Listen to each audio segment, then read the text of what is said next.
Artificial intelligence experts are excited about the progress of the past few years. Recently, AI-powered tools have been making themselves known directly to the public, flooding our social feeds with bizarre and shocking, and often very funny machine-generated content.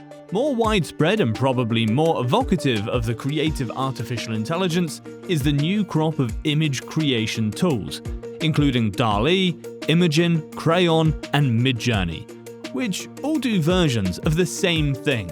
You ask them to render something. Then, with models trained on a vast set of images gathered from around the web and elsewhere.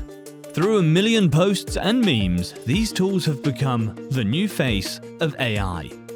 This flood of machine-generated media has already altered the discourse around AI for the better, probably, though it could have been much worse.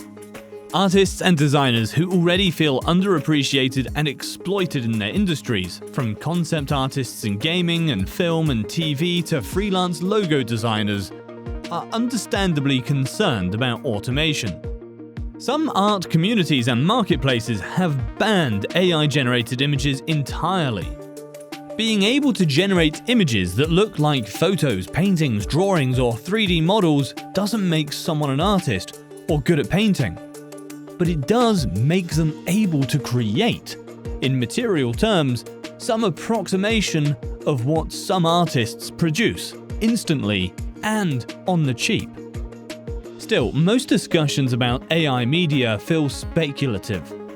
Image generators are especially effective at shaking loose ideas in the early stages of a project, when many designers are otherwise scrounging for references and inspiration on Google Images, Shutterstock, Getty Images, or Pinterest, or from one another's work.